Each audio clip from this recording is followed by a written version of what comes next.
Hay una pregunta vital, importante. Casi todos los que empiezan una consejería empiezan por esa pregunta.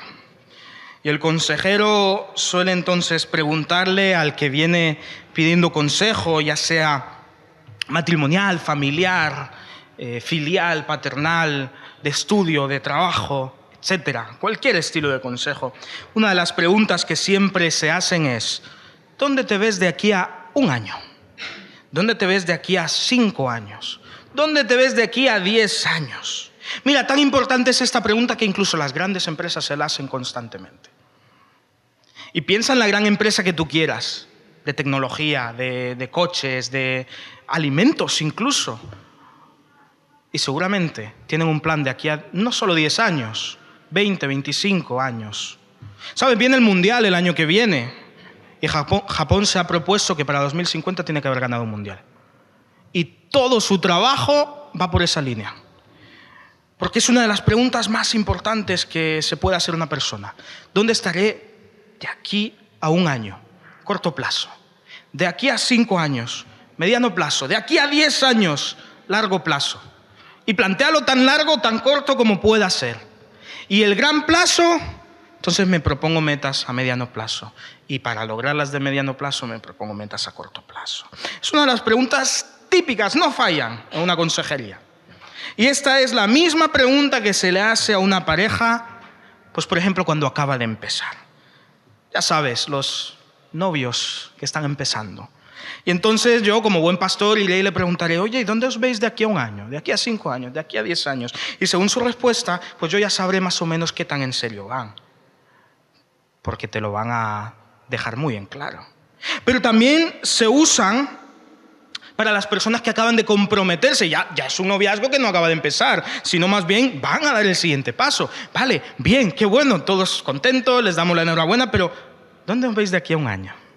A 5 años, de aquí a 10 años. Porque estas personas tienen un plan de futuro y tendrán que decir, por ejemplo, pues me veo con hijos. Y el otro dice, pues yo no quiero tener hijos. Y esas preguntas y esas respuestas hay que darlas. Pero también se le da a las parejas que tienen problemas. Porque así descubrimos en qué áreas de su vida pues falta la unidad. Y se pueden trabajar los problemas del hoy para evitar las divisiones del mañana. En fin, una pregunta clásica, una pregunta que ya os digo que está en el arsenal de todo consejero, de todo pastor. Ahora, estamos en Navidad y pensando en esto, ¿qué crees que habría respondido José, que estaba prometido a María, si le hubieses dicho: José, ¿de dónde te ves de aquí a 1 año?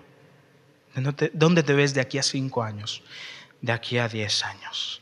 Y te aseguro que la respuesta de José no tuvo nada que ver a cómo se vio.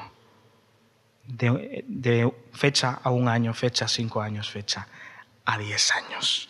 Porque la planificación que José había hecho, pues seguramente se quedó atrás. Padre Santo, te pido que nos ayudes a centrar nuestra mirada en ti. Ayúdanos a entender tu palabra.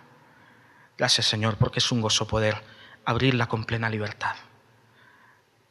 Gracias, Señor, porque podemos cantar a pleno pulmón, porque te podemos reconocer como el único Salvador de nuestras vidas.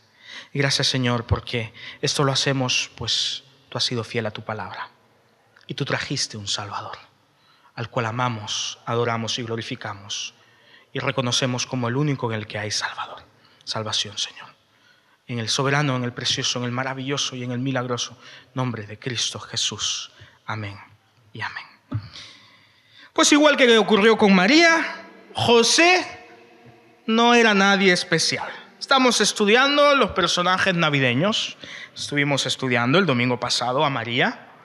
Vimos que pues María no estaba, lo que se dice, destinada a ser una gran mujer de la historia. Era María, una persona cualquiera. Pero en cambio el Señor la utilizó para traer al Salvador. Y entonces pasó a la historia como la que será bendita, la bendita entre las mujeres. Y ella misma reconoce que todas las generaciones la reconocerán como bendecida por el Señor. Y entonces decíamos, ¿quién no conoce a una María? Todos conocemos a una María o alguna de sus variantes. Pues mira, José no era diferente a María. José era un don nadie. Este era simplemente un carpintero, una profesión que, si bien es importante, era necesaria, pues no goza de mucha reputación. Nunca ibas a escuchar a un niño diciendo: yo de mayor quiero ser carpintero. Ningún niño te iba a decir eso en ese entonces. Hoy en día aún pues le hemos dado más valor a las cosas artesanales y sabemos que si tú quieres algo artesanal, hecho a medida, pues tienes que dejarte dinero. En ese entonces no, ser carpintero era pues una profesión simple, sencilla, humilde, para poder sobrevivir y subsistir. Ahora, realmente los estudios modernos sobre las profesiones de la época y junto a los estudios de las palabras griegas parecen apuntar a que José no era solamente un carpintero, sino más bien esta palabra que se usa en el griego, la cual no os aburriré con mucho, pues puede ser traducido también como un artesano, un obrero o un cantero, alguien que trabaja en la cantera. Otras palabras, a todo aquel que tiene un trabajo relacionado con las manos. Lo que hoy en día decimos un manitas. O el que, pues si yo fuese un manitas no me gustaría tanto, pero lo usamos más, un chapuzas. Entonces es interesante ver que la Biblia nos presenta a este José. ¿José quién? Pues José el chapucero. Ese es José. Y parece ser que entonces, bueno, podemos pasarlo como uno más en la lista de personajes de la Biblia. José, como mucho José el chapucero. Démosle un poco de caché, el carpintero, va. Pero mira lo que dice Mateo 1, del 18 en adelante, el cual ya Álvaro nos fue adelantando esta lectura. Y es muy interesante, porque Mateo 1:18 nos habla sobre los sucesos en cuanto al nacimiento de Jesucristo. Mateo 1:18 nos dice que el nacimiento de Jesucristo fue así. María, su madre, estaba prometida en matrimonio con José, y antes que convivieran se halló que había concebido por el Espíritu Santo. Y José, el chapucero, su marido, como era justo, no quería difamarla y determinó dejarla secretamente. Y mientras pensaba él en esto, el ángel del Señor se le apareció en sueño y le dijo: José, hijo de David, no temas recibir a María, tu mujer, porque lo que en ella es engendrado del Espíritu Santo es, y dará a luz un hijo, y le pondrás por nombre Jesús, porque él salvará a su pueblo de sus pecados. Y todo esto aconteció para que se cumpliera lo que dijo el Señor por medio del profeta: una virgen concebirá y dará a luz un hijo, y le pondrás por nombre Emmanuel, que significa Dios con nosotros. Cuando despertó José del sueño, hizo como el ángel del Señor le había mandado y recibió a su mujer, pero no tuvo relaciones conyugales con ella hasta que dio a luz a su hijo primogénito, a quien puso por nombre Jesús. Y parece ser que no hemos conocido mucho de José. Realmente son pocos los textos que hablan de José. Mira, tan pocos textos hay que hablen de José, que si salemos de las narraciones sobre el nacimiento de Cristo Jesús, lo volvemos a encontrar en 2 ocasiones, casi mejor dicho en una. Lo volvemos a encontrar solo cuando Jesús tiene 12 años y se pierde en el templo. Aquí la verdad no queda muy bien parado ni él ni María, porque se les pierde su hijo. Y no vuelve a aparecer hasta que solo es mencionado cuando se dice: ¿este no es Jesús, el hijo del chapucero, del carpintero? Ya está. Eso es todo lo que sabemos de José. De manera que cuando nos damos a la labor de estudiar a esta persona, no hay mucho de lo que agarrarse. Parece ser, pero hay mucho. Hay mucho. Porque José, en primer lugar, se nos da a conocer como hijo de David. Por lo tanto, era de linaje real, aunque seguía siendo un chapucero. Pero bueno, era hijo de David. También se nos da a conocer que era de Belén. Ya, pero es que Belén era aquel lugar del que no podía salir algo nuevo. ¿De Belén ha salido algo bueno?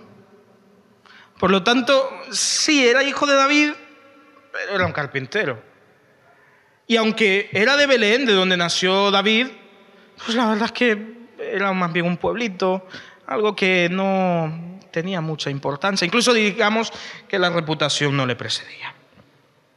Ahora, cuando José se entera de que María ha concebido y está embarazada, pues lo lógico, piensa él, es dejarla. Pero lo interesante es ver que cuando él podía haber cancelado su matrimonio, su compromiso, haciendo bombo de lo que había pasado, e incluso podía haber pedido la vida de María, porque Deuteronomio 22, 23 y 24 dice que si una muchacha virgen está comprometida con un hombre y alguien la halla en la ciudad y se acuesta con ella, los sacaréis a ambos a la puerta de la ciudad y los apedraréis hasta que mueran. A la joven por no haber pedido socorro en la ciudad y al hombre por haber humillado a la mujer de su prójimo. Y así extirparás el mal de en medio de ti.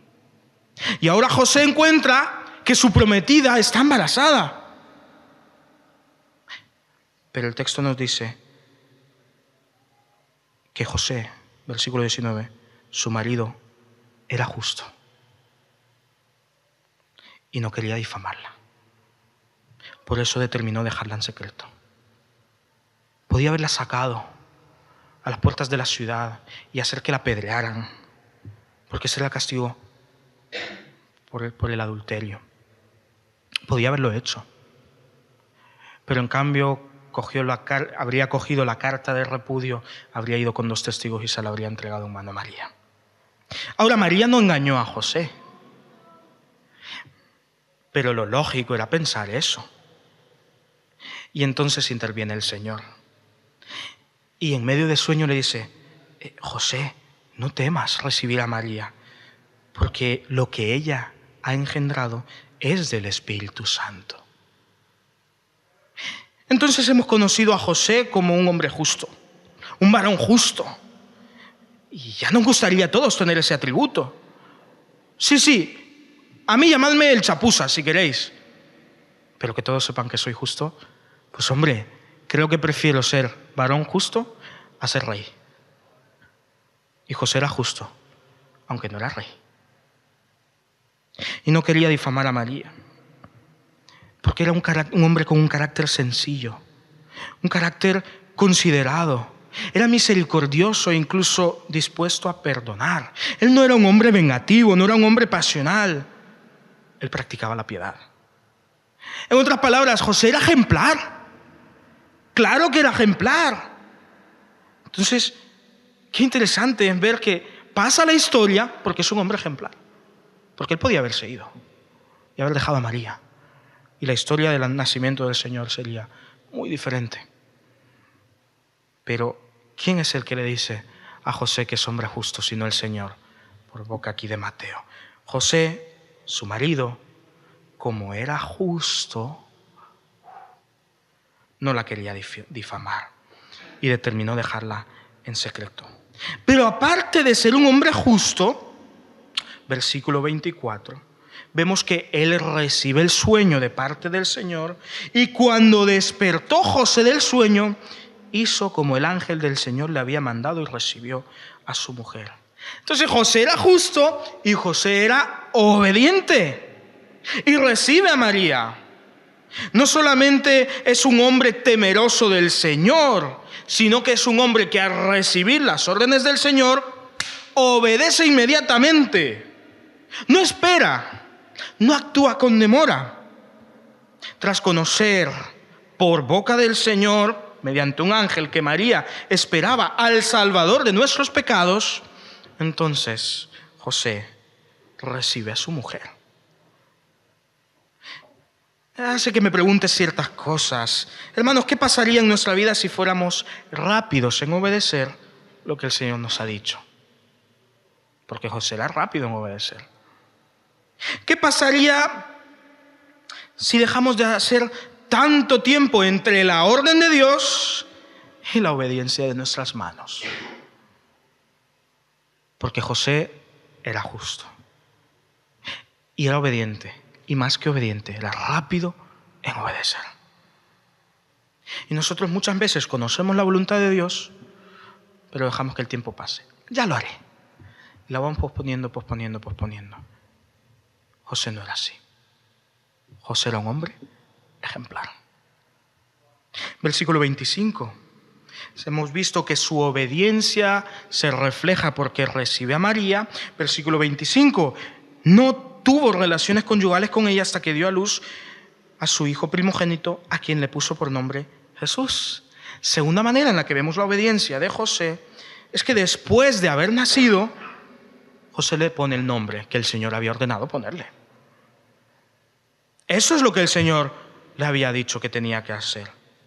No le había dicho que le pusiera José, como era costumbre, y eso lo vemos en Lucas 1, cuando a Juan el Bautista, hijo de Zacarías, toda la familia quiere ponerle Zacarías.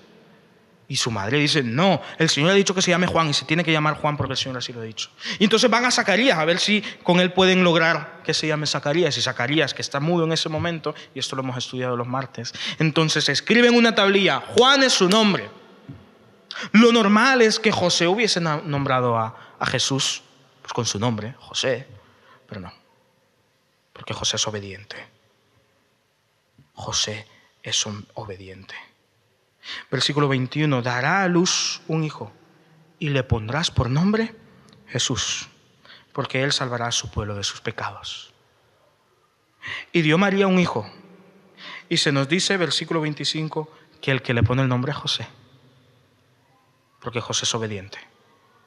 Porque José no espera para obedecer, porque José no tarda en obedecer, porque José es un obediente rápido. Es que, hermanos, la fe verdadera siempre nos lleva a la obediencia inmediata y perfecta. Y José creyó lo que Dios le dijo y actuó con obediencia a la voz de su Señor. Porque José creía también, como María, que el niño que habría de nacer, Jesús, era la salvación de Dios. Entonces actúa en obediencia inmediata, perfecta. No se dejó un solo matiz sin obedecer, obedeció a todo, a todo. Y el Señor siguió usándolo.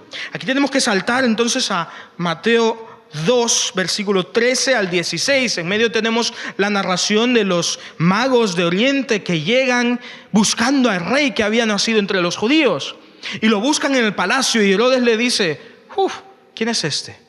Porque Herodes no quería rival. Y cuando vienen estos extranjeros y le dicen que están buscando a un rey, él le dice, pues buscadlo y me lo hacéis conocer, para que vaya yo también y lo adore. Pero sabemos que en el corazón de Herodes lo que había era envidia, lo que había era rencor, y lo que él buscaba era matar a Jesús. Y es en medio de todo eso que ocurre lo que se nos explica en Mateo 2, 13 al 16. Después de que los magos partieran, un ángel del Señor apareció en sueños a José y le dijo, levántate, toma al niño y a su madre y huye a Egipto. Permanece ahí hasta que yo te diga, porque acontecerá que Herodes buscará al niño para matarlo. Entonces José, él se despertó, tomó de noche al hijo y al niño y a su madre y se fue a Egipto. Y estuvo ahí hasta la muerte de Herodes para que se cumpliera lo que dijo el Señor por medio del profeta: de Egipto llamé a mi hijo. Y Herodes, al verse burlado por los magos, se enojó mucho y mandó matar a todos los niños menores de 2 años que había en Belén y en todos sus alrededores, conforme al tiempo indicado por los magos. Primero José obedece tomando a María, su prometida, que entonces sería su mujer. Después obedece y pone por nombre al que había nacido Jesús, creyendo lo que el Señor le había dicho, que este era el Salvador. Y ahora obedece. Y la obediencia de José entonces es inmediata. Y volvemos a verlo aquí.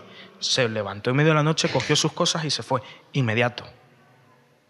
Pero también fue constante.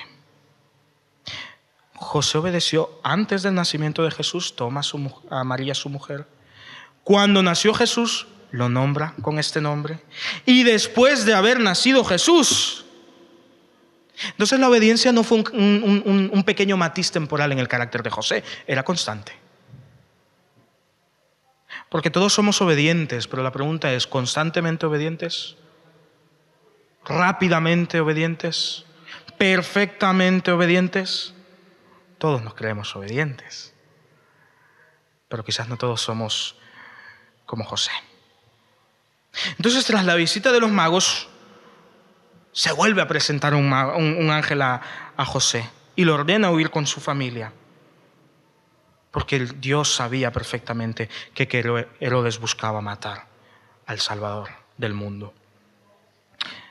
Y es interesante entonces que José el don nadie es a quien Dios usa y es de quien Dios se vale para librar a Jesús de la muerte que Herodes levantó sobre Israel. ¿Qué habría pasado si José no hubiese obedecido? No que José sea el héroe, porque él no sabía lo que iba a ocurrir, pero desde luego el Señor quiso usarlo porque era un hombre obediente y obedeció a la voz del Señor y no tardó en obedecer y lo hizo durante toda su vida. Vaya, pues resulta que yo quiero ser un poco como José. Un poco no, bastante. Resulta que si quieres ser usado por el Señor, tienes sí o sí que ser obediente. 17 al 23. Entonces se cumplió lo declarado por el profeta Jeremías. Voz fue oída en Ramá, grande lamentación, lloro y gemido. Raquel llora a sus hijos y no quiso ser consolada porque perecieron. Pero muerto Herodes, un ángel del Señor apareció en sueños. Y se le apareció a José en Egipto y le dijo: levántate, toma al niño y a su madre y vete a tierra de Israel, porque han muerto los que procuran matar al niño. Entonces él se levantó y tomó al niño y a su madre y se fue a tierra de Israel. Pero cuando oyó que Arquelao reinaba en Judea en lugar de su padre Herodes, tuvo temor de ir allá. Y avisado por revelación en sueños, se fue a la región de Galilea y se estableció en la ciudad que se llama Nazaret, para que se cumpliera lo que fue dicho por los profetas, que había de ser llamado Nazareno.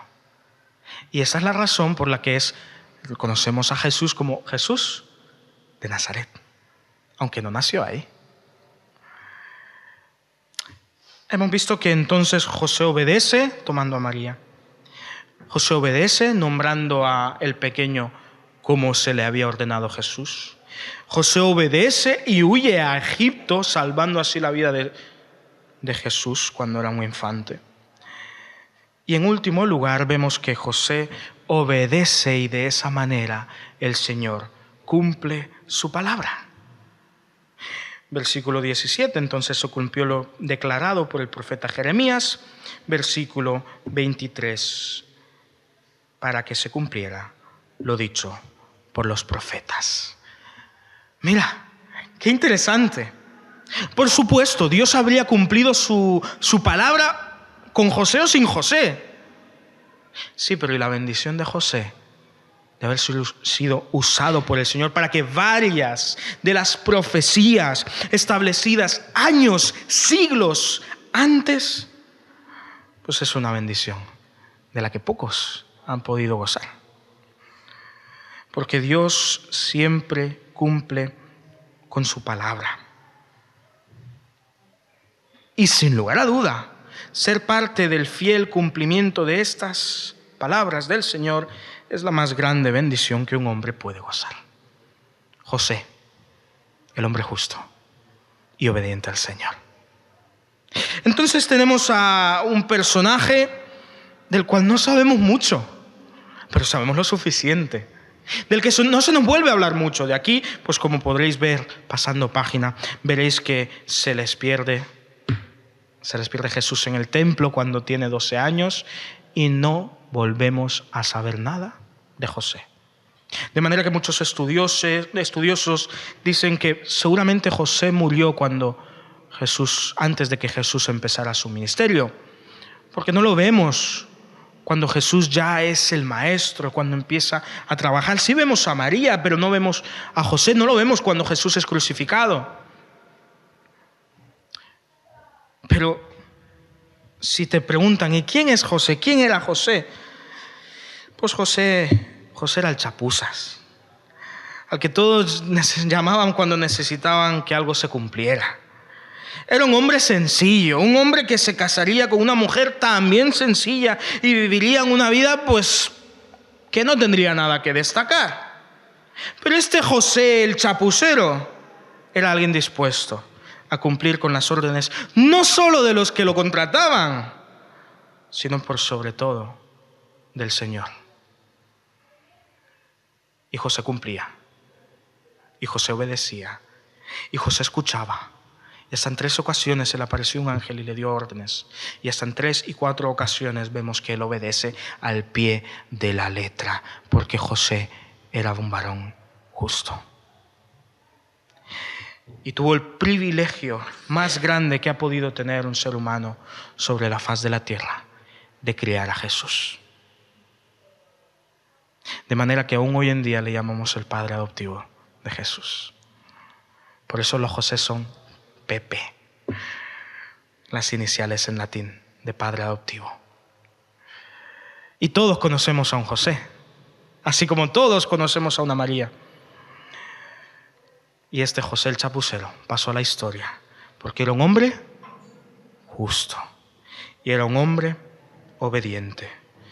Y no sé tú, pero yo quiero ser como José, al que Dios usó para su gloria. Igual que pasaba con María, pasa con José. Él no es el protagonista de la historia. Nada que ver. Es ese personaje secundario si estuviésemos escribiendo una historia. Ese personaje que podemos olvidar, pero cuando nos detenemos a verlo, encontramos un ejemplo de vida. Y fue un hombre bendito del Señor,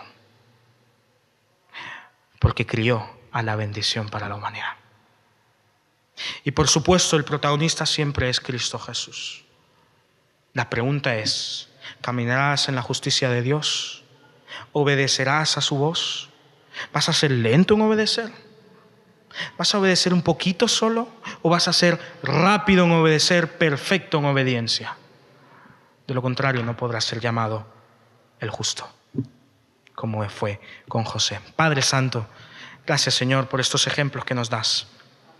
Desde luego, Señor, hemos leído esto varias veces a lo largo de nuestra vida. Pero cuando nos paramos a investigar un poquito y descubrimos el carácter de aquellas personas que tú quisiste usar cuando naciste, cuando viniste al mundo, en los tiempos en los que eras un frágil bebé, pues nos sorprendemos porque encontramos, oh Señor, que la Navidad es para todos. Incluso para María, que nadie conocía.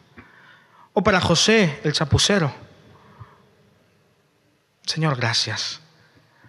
Porque tú no llamas a lo fuerte y a lo sabio de este mundo, sino a lo débil y a los que somos pues torpes. Pero Señor, para que tú nos uses, tenemos que tener un corazón que te escucha, unas manos que ejecutan tus órdenes, unos oídos prestos, dispuestos, rápidos en escuchar, un carácter justo. Señor, gracias por estos ejemplos que nos ponen la vida patas arriba, que muchas veces nos sirven como espejo para ver cuánto nos falta aún. Y por encima, por supuesto, Señor, gracias por tu Hijo Cristo Jesús. José creía que Él era el Salvador del mundo y vivió en obediencia y en coherencia con esta creencia. Y nosotros, Señor, creemos que tú eres el Salvador del mundo. Ayúdanos entonces a vivir en coherencia y en obediencia con esta verdad. Y gracias, Señor, otra vez, porque nos llamas para tu obra, para cumplir, Señor, tus promesas, para traer luz en las tinieblas, para que la salvación brille en este mundo de tinieblas. Por eso, Señor, te alabamos y te glorificamos. Padre Santo, Dios perfecto, en Cristo Jesús. Amén y amén. Pues que el Señor os bendiga.